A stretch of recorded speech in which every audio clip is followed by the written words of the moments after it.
Apa kebahagiaan datang dari uang? Apa penderitaan juga datang dari uang? Dan apa yang sebenarnya kita cari selama ini? Apa kita hidup hanya untuk mencari uang? Pieta bercerita tentang seorang penagih utang yang memaksa para penghutang untuk membuat cacat anggota tubuh. Alasannya agar para penghutang bisa mengajukan klaim asuransi dan uang yang diterima bisa untuk melunasi hutang yang ada. Tapi rupanya karena hal itulah, kemanusiaan menjadi pudar. Uang mengubah seseorang menjadi iblis dan membuat orang lain menderita.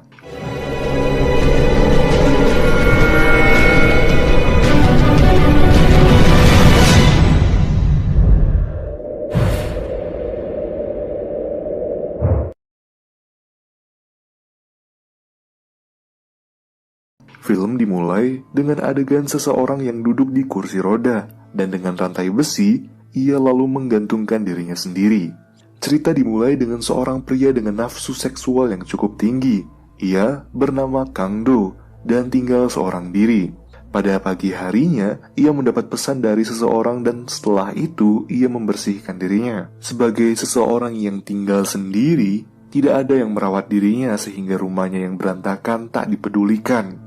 Ia kemudian keluar rumah, pergi untuk melakukan pekerjaannya di mana ia harus menagih hutang ke orang-orang. Di sisi lain, orang yang akan ditagih utangnya oleh Kang Do ini menelpon temannya. Nah, untuk setiap orang yang utang ke Kang Do, haruslah membayar tepat waktu.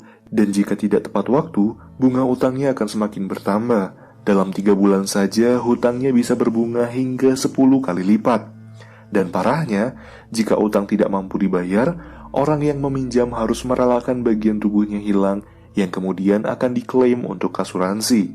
Sepasang suami istri, sebut saja putra dan putri ini, berdebat karena mereka tidak mampu untuk membayar hutangnya. Dulunya, mereka tidak ada pilihan lain sehingga terpaksa harus meminjam ke Kang Do. Tapi sekarang mereka sepertinya menyesal berhutang ke Kang Do. Putra kemudian menutup tokonya dan di saat seperti itu, ia malah ingin berhubungan dengan istrinya. Dan di waktu yang bersamaan, Kang Do datang ke mereka yang membuat putra dan putri mencoba menghindar. Kang Do lalu menghajar putra dan mempersiapkan alat untuk membuat putra cacat. Tapi putri ini mencoba cara lain. Ia menyuruh suaminya menunggu di luar dan dia lalu menggoda Kang Do. Putri memohon untuk memberi waktu seminggu lagi dan membiarkan Kang Do melakukan apapun kepadanya. Setelah itu, Putra mencoba melawan, tetapi hal tersebut malah membuat Putra terjebak dan Kang Do mengeksekusi tangan Putra. Hal tersebut dilakukannya agar Putra bisa mengklaim asuransi dan melunasi hutang-hutangnya. Putri hanya bisa menangis, dan setelah itu Kang Do pergi. Pulang, Kang Do membeli ayam untuk menjadi menu utamanya pada hari itu. Cuma si ayam ini malah lepas dan kabur. Ingin kembali mengejarnya, seorang wanita datang dan memberikan ayam milik Kang Do. Tanpa berkata, Kang Do lalu pergi meninggalkan wanita tersebut yang rupanya masih terus mengikuti Kang Do. Ia mengetuk pintu tempat tinggal Kang Do dan Kang Do ini mencoba mengabaikannya. Hanya saja, wanita tersebut malah mencoba masuk dan membereskan keberantakan yang ada di rumah Kang Do. Hal tersebut membuat Kang Do bertanya-tanya. Tanpa pikir panjang, Kang Do mengusir paksa wanita tersebut. Namun, Kang Do ini terpeleset dan pisaunya terlempar keluar. Dan ketika mencari pisaunya, wanita tersebut kembali menghampiri Kang Do dan mengembalikan pisaunya. Cuma, Kang Do masih tetap mengabaikan wanita tersebut dan masuk rumah. Malam tetap sama. Saat Kang Do cek, wanita tersebut masih mengintai Kang Do. Esok pagi, si wanita menunggu di tangga depan rumah Kang Do dengan air mata yang menetes. Kang Do masih tidak memperdulikan keberadaannya hingga si wanita tersebut terus mengikutinya dan memanggil namanya. Wanita tersebut lalu meminta maaf karena dulunya telah membuang Kang Do. Jadi, wanita tersebut mengatakan jika dia adalah ibunya. Wanita tersebut yang bernama Misun memohon agar Kang Do ini memaafkannya, tapi Kang Do malah menamparnya dan mengatakan jika dia tidak punya keluarga. Kang Do lalu pergi meninggalkan Misun, tapi Misun masih saja kukuh mengikuti Kang Do. Di hari itu, Kang Do ini menagih hutang kembali ke seseorang yang saat itu sedang bersama ibunya. Orang tersebut memberikan uang ke Kang Do, cuma uangnya kurang. Ia tidak sanggup membayar bunga hutang yang ada, membuat Kang Do menamparnya. Kang Do menghajar pria tersebut di hadapan sang ibu yang hanya bisa menangis. Kang Do lalu membawa pria tersebut ke bangunan gedung yang belum selesai. Misun masih terus mengikuti Kang Do dan rupanya di sana, Kang Do memerintahkan agar pria tersebut untuk terjun. Pria tersebut memohon untuk melepaskannya karena jika dirinya cacat, dirinya tidak bisa mengurus ibunya. Ia juga meminta pertolongan kepada Misun, cuma Misun tetap diam, dan Kang Do segera mendorong pria tersebut. Setelah itu, Kang Do bilang ke Misun untuk tidak mengikutinya lagi, dan Misun ini menyalahkan dirinya sendiri yang membuat Kang Do menjadi seperti itu.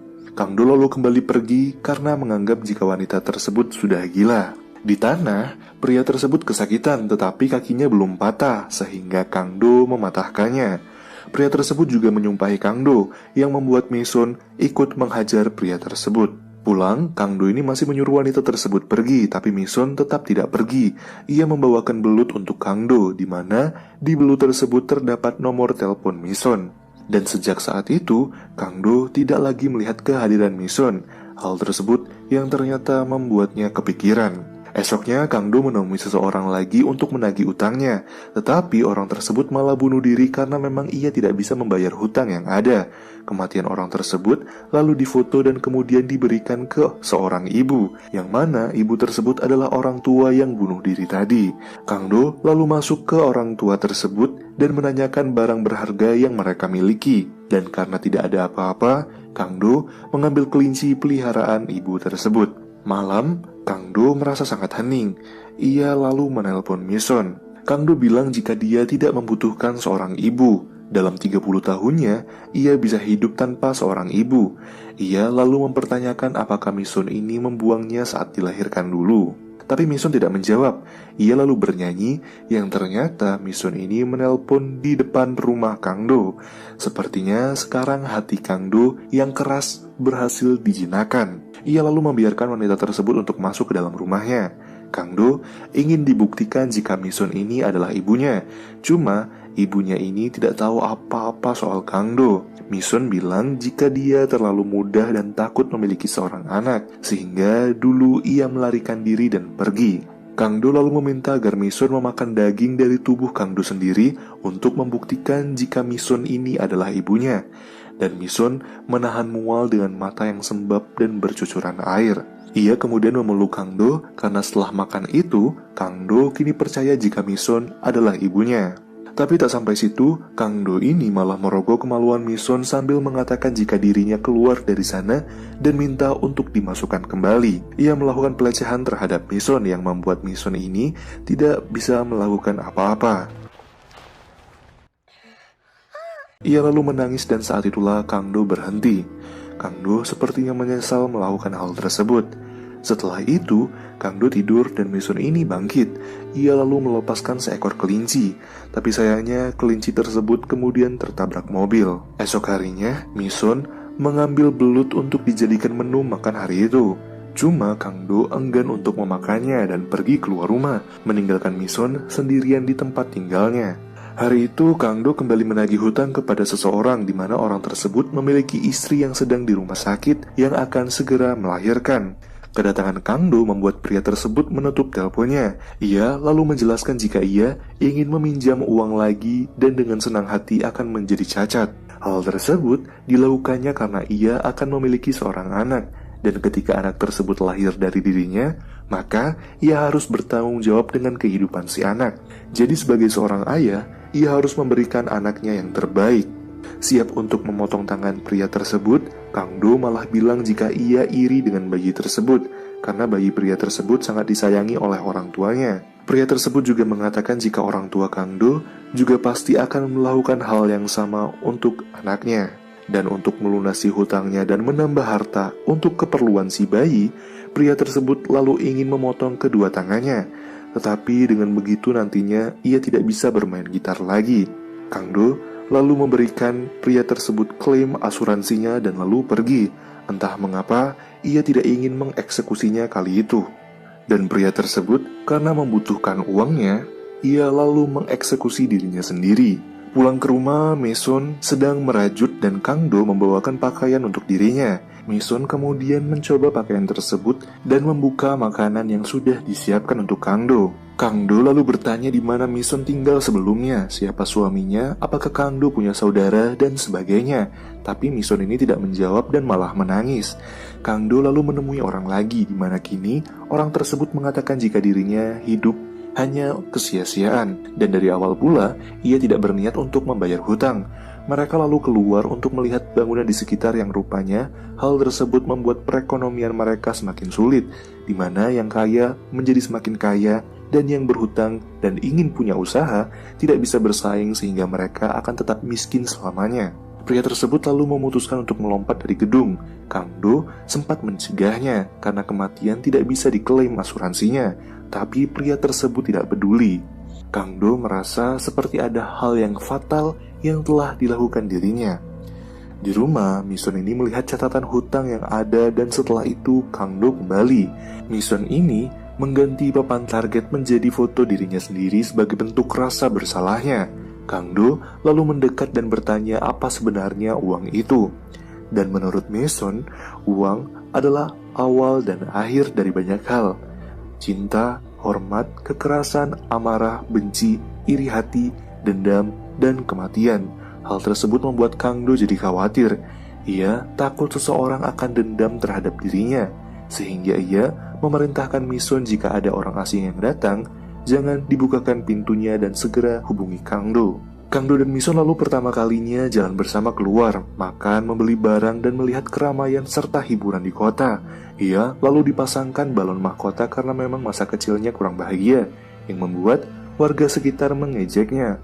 Hal tersebut membuat Mison marah dan menampar orang tersebut. Keramaian itu membuat mereka jadi pusat tontonan dan saat itulah pria cacat melihat mereka berdua. Esoknya, ketika selesai belanja, Mison ini disekap oleh orang yang dulu dilempar dari gedung. Ia mengatakan jika sekarang dirinya cacat dan tidak bisa bekerja. Dengan pisaunya, pria tersebut mencoba mengancam Kang Do. Pria tersebut lalu ingin membakar Kang Do. Karena ingin menyelamatkan Mison, Kang Do menurut dan kini menyiram dirinya dengan bensin. Dan saat itulah Mison mencoba lepas dan segera Kang Do melempar pisau tepat mengenai pria tersebut. Pria tersebut terluka dan kini pergi entah kemana. Pada malam harinya Mison menemani Kang Do yang tertidur, tapi sepertinya Kang Do ini hasrat seksualnya meningkat. Mison mencoba bangkit dan setelah itu ia malah mencoba menuntaskan nafsu Kang Do malam itu. Si ibu segera membasuh tangannya. Esok harinya saat makan, Kang Do bilang jika dia takut tiba-tiba Mison menghilang. Ia mengatakan jika dia tidak bisa hidup sendiri lagi. Mison lalu bilang jika Kang Do berulang tahun hari ini. Dan segera Kang Do menduga jika baju yang selama ini dirajut oleh Mison adalah hadiah untuknya. Cuma baju tersebut kekecilan. Si Mison tetap diam dan menyuruh Kang Do untuk membeli kue. Cuma setelah kembali, Kang Do ini melihat rumahnya kosong. Ia mencoba menghubungi Mison tapi tidak mendapat respon apapun. Di sisi lain, Mison ini datang ke tempat lain dengan membawa baju rajutannya. Ia membuka sebuah kulkas yang tertidur dan menangis. Jadi, Mison ini adalah ibu dari seorang anak yang gantung diri di awal adegan film tadi. Mison bukanlah ibu kandung Kang Do. Di rumah, karena khawatir terjadi apa-apa terhadap ibunya, ia lalu mendatangi bosnya, di mana Kang Do ini dulunya bekerja dengan orang tersebut untuk menagih hutang. Kang Do mengira jika bosnya mengambil ibunya, dan mengetahui jika ibunya tidak ada di sana, Kang Do lalu pergi. Ia lalu melihat catatan hutang di sana, dan setelah itu, ia terkejut melihat Mison kembali. Dia sangat marah dan mengkhawatirkannya, tapi Mison segera memeluknya dan membuat Kang Do kembali luluh. Lilin pada kue sudah dinyalakan untuk merayakan ulang tahun Kang Do. Mison lalu meminta agar Kang Do menanamkannya sebuah pohon. Kang Do lalu menurut. Mison mengatakan jika dia meninggal, ia meminta untuk dikuburkan di sana. Pada malam harinya, Kang Do ingin tidur di sebelah Mison. Cuma Kang Do ini malah meluapkan nafsunya sehingga Mison segera mengusirnya. Kang Do bingung apakah dia melakukan kesalahan atau tidak, tapi hal tersebut tidak ditanggapi. Kang Do kemudian disuruh menyiram pohon yang ditanam setiap harinya, dan saat itu Mison menelpon Kang Do yang rupanya Mison ini mencoba membohongi Kang Do dan membuat seolah-olah dirinya dihajar seseorang. Kang Do juga segera pulang dan terkejut melihat rumah dalam keadaan kacau. Di papan targetnya ada pisau menancap di foto Mison. Kang Do lalu mendatangi semua orang yang dulu pernah berhutang dengannya. di mana ia menanyakan keberadaan Mison. Cuma Kang Do tidak menemukan keberadaan Mison di sana. Di tempat lain juga sama, ia tidak menemukan keberadaan Mison. Ia malah diajak oleh ibu dari orang yang dulu pernah berhutang, di mana orang tersebut sudah meninggal dunia. Nah, Kang Do ini kemudian datang ke tempat di mana anak dari Mison berada. Di sana sebenarnya ada Mison, cuma Kang Do tidak mengetahuinya. Karena merasa di tempat tersebut tidak ada orang, Kang Do lalu pergi. Nah, di waktu yang bersamaan, kini Putri dan Putra masih melanjutkan hidupnya. Putri kini menjadi tulang punggung keluarga, sedangkan Putra yang cacat kini hanya berdiam di tempat, sambil terus komplain tentang hidup dan tidak membantu sama sekali. Putri menyalahkan kehidupan mereka seperti saat ini karena Putra dulunya berhutang kepada Kang Do. Putra lalu protes yang tentu saja membuat Putri ikut kesal. Saat itulah Kang Do datang ke tempat mereka. Cuma mereka menutup pintu. Kang Do ini menghajar Putra sambil bertanya di mana keberadaan ibunya. Mengetahui jika Putra kini sudah cacat dan tidak bisa melakukan apa-apa, Kang Do jadi yakin jika Putra bukanlah orang yang mengambil ibunya. Putra lalu ingin meminjam uang lagi untuk membeli bir, tapi Putri melempar kembali uang milik Kang Do. Jika tidak ada hukum, Putri ingin membunuh Kang Do. Putri ingin menindas Kang Do dengan mobilnya. Alasannya karena hidup mereka sekarang jadi sangat kacau disebabkan karena bunga hutang ke Kang Do yang sangat tidak manusiawi. Setelah itu, Kang Do pergi, sedangkan Putra kesenangan karena dia mendapatkan uang dari Kang Do. Kang Do lalu datang lagi ke rumah lainnya dan mendapati seseorang sudah tidak berdaya tinggal bersama ibu yang tua. Ia lalu mencoba datang ke tempat sebelumnya dan tempat tersebut terbuka. Ia melihat ada sepatu dan kursi roda di sana dan menyadari jika ada yang salah dari tempat tersebut. Seseorang meninggal di sana yang besar keyakinannya jika itu disebabkan oleh Kang Do. Melihat catatan yang ada, Kang Do jadi sadar jika orang tersebut memiliki hutang 5 juta. Tapi karena bunga yang ada, hutangnya menjadi 50 juta. Hal tersebut membuat orang itu bunuh diri. Mison lalu hadir saat Kang Do sedang tertidur di kursi roda anaknya. Di sana, Mison mempertanyakan perbuatan Kang Do. Mison tidak akan pernah bisa memaafkan Kang Do dan menganggap jika Kang Do ini adalah iblis yang menguji orang-orang dengan uang. Dan Mison akan balas dendam dengan membuat Kang Do tersakiti juga. Dalam mimpinya, Kang Do ini menangis, tapi sepertinya semua sudah terlambat. Setelah itu, Mison mendatangi bosnya Kang Do dan menamparnya. Lalu ia mencoba terhubung ke Kang Do dengan sambungan telepon. Dan bosnya Kang Do ini menampar balik Mison. Khawatir Kang Do segera bertindak dan bosnya juga segera mengusir Mison. Kang Do kini sangat sedih mengetahui jika orang yang dianggapnya sebagai ibu disakiti oleh orang lain. Kini ia sepertinya paham bagaimana rasanya orang yang paling disayangi disakiti oleh orang lain. Setelah itu, Mison mengirim gambar gedung ke Kang Do. Kang Do segera menuju tempat tersebut dan Mison menaiki gedung yang ada. Jadi, Mison ini akan bunuh diri dan bertemu dengan anaknya lagi. Dengan begitu, ia akan membuat Kang Do menderita karena telah melihat keluarganya sendiri meninggal di depan mata. Mison lalu menangis. Ia sebenarnya kasihan terhadap Kang Do karena memang Kang Do dari kecil tidak pernah merasakan cinta, tapi semuanya percuma, tidak ada lagi yang bisa dilakukannya. Melihat keberadaan Kang Do di sana, Mison lalu berpura-pura jika seseorang ingin mendorongnya. Hal tersebut membuat Kang Do ketakutan dan khawatir.